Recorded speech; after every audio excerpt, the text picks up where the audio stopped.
I hope you don't think that I have a particular high-tech bias, although I could see how you would think that.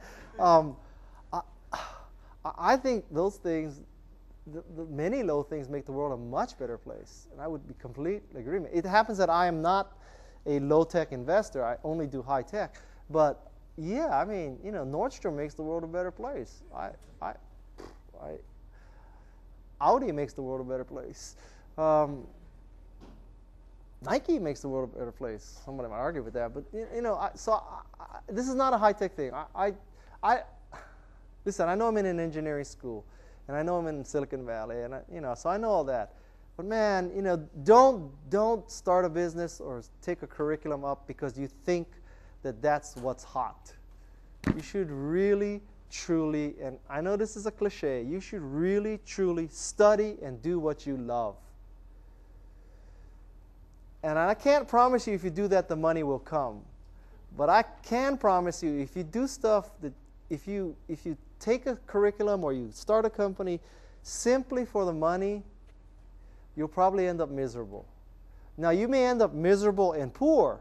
You may also end up miserable and rich. It might seem an oxymoron, but that's very possible. So I would encourage you to do what you love, and then probably you'll do okay at it. Or you may love it so much that the money won't matter.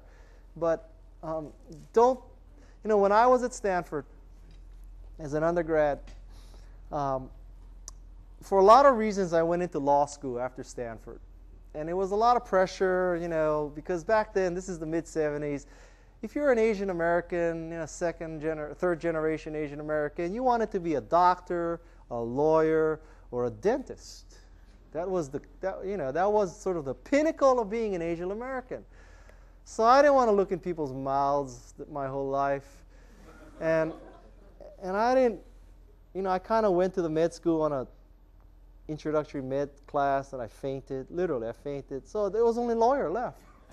And so I went to law school, and I went for 10 days and quit. Because I just hated law school. Law school, they basically tell you, your mind is nothing. We're going to take your mind apart and rebuild it. I just could not deal with that. I had too fragile an ego.